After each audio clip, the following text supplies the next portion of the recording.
Ethan had a drawer full of ideas, notebooks with scribbled plans, notes on his phone titled "One Day," vision boards, saved posts, motivational quotes. He had everything except momentum. He'd always been the planner, the deep thinker, the one who waited for the right moment, the perfect version of himself to appear before beginning. "I'll start once I feel ready," he'd say. That day never came. His calendar filled up with intentions that kept getting pushed forward, and every time he postponed, a strange mix of relief and guilt followed. Relief because starting felt scary. Guilt because deep down, he knew he was lying to himself. He watched others start businesses, share ideas, take imperfect action, and he convinced himself they were different, braver, more prepared, more qualified. He'd tell himself, "I'll do it after this next course, once I fix my schedule, when I finally feel like I know what I'm doing." But weeks became months, and soon those notebooks started collecting dust. Ethan wasn't lazy. He was just trapped in the belief that readiness would one day knock, and that belief kept him still. One night, Ethan sat alone in his room, staring at the same list he'd rewritten a dozen times. The same dream, the same plan, slightly reworded, slightly restructured, still untouched. He leaned back and whispered, almost to himself, "Why can't I just start?" It wasn't fear of failure, not exactly. It was fear of not being who he thought he needed to be. Fear of messing up the first step.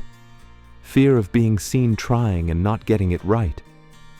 He remembered a story he once read about someone who started before they felt ready. They didn't wait for a sign. They just took one step. That story stuck with him, not because it was dramatic, but because it was so ordinary, so doable, and yet he hadn't done it.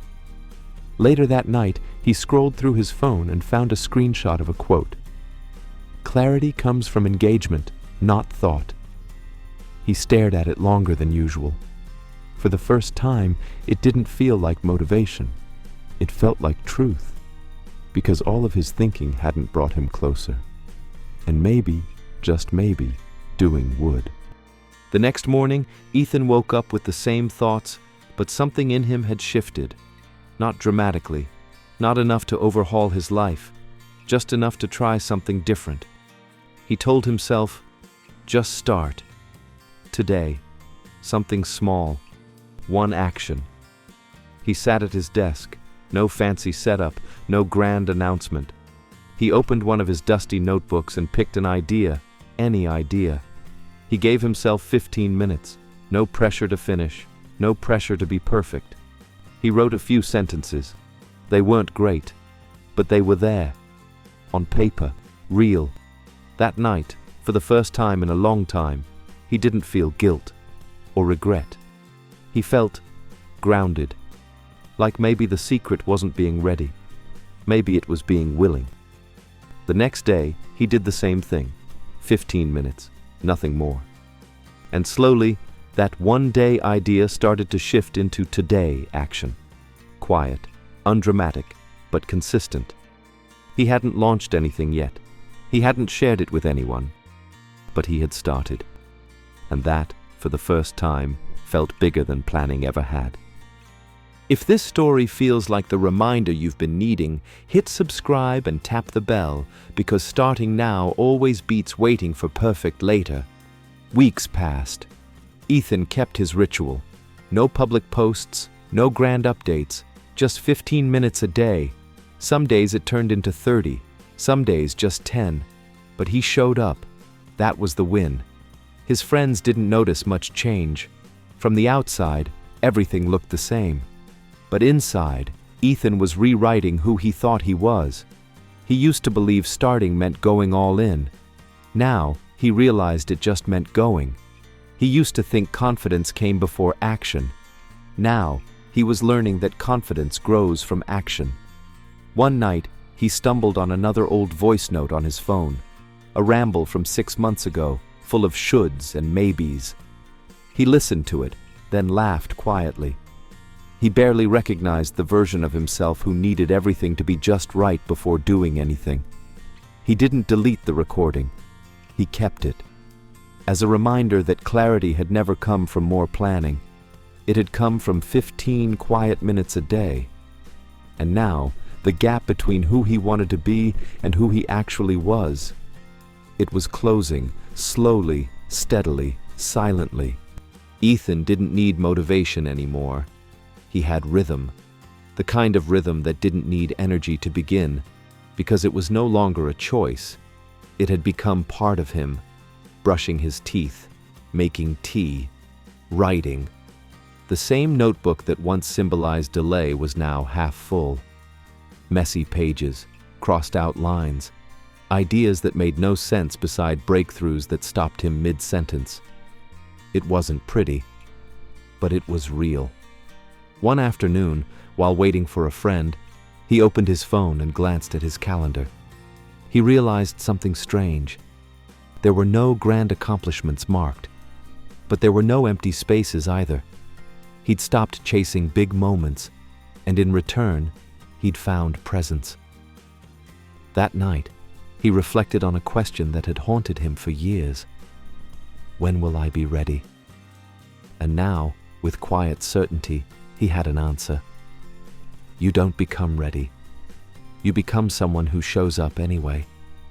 It wasn't about building momentum anymore. It was about becoming momentum. Things around Ethan didn't change overnight.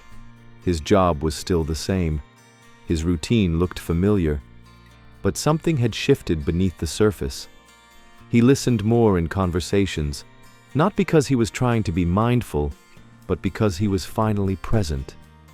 He walked slower, not out of laziness, but because he no longer felt like he was chasing time. One evening, while journaling, he wrote a sentence that surprised him. I don't want a perfect start. I want a meaningful life. That line stayed with him. He started saying yes to small things that aligned with who he was becoming.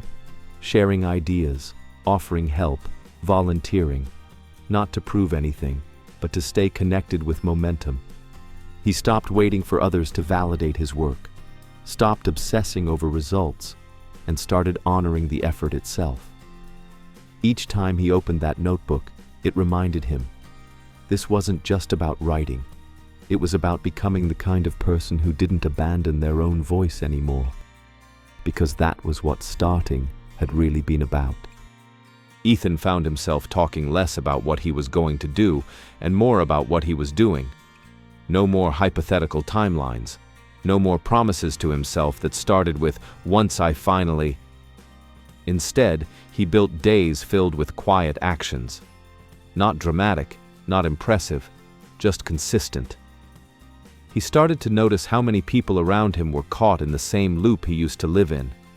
Waiting, planning, saying, it's not the right time. He recognized the look in their eyes, the tension of wanting to begin, but not feeling allowed to. One night, over dinner, a friend opened up to him. I've had this idea for months, she said, but I'm just not ready. Ethan didn't give her advice. He just smiled and said, I thought that too, until I realized I could be someone who starts, even when I'm not. She blinked, let the words settle, and then nodded. That was the moment he realized something bigger than himself had shifted. He wasn't just building momentum. He had become an example of quiet courage, of someone who chose to start and stayed. Months later, Ethan looked back at that first day. The morning he opened his notebook for 15 minutes. No plan, no expectation, just a willingness to begin. He hadn't gone viral. He hadn't built an empire, but he had built something harder, trust in himself. The drawer that once held unfinished notebooks was now filled with pages used, ideas tested, paths walked. It wasn't polished, but it was lived. He realized now that he'd never needed a breakthrough moment. What he needed was a new belief, one that said starting messy was better than not starting at all. And every day since, he had proved that belief true. One morning, while walking past a bookstore, he saw a sign in the window. It read, "You don't need a new year, you just need a new now." He paused, smiled, because this time he wasn't inspired by it. He was living it. And in a world that teaches you to wait, to be perfect, to be sure, he had done the most rebellious thing. He had started before he was ready.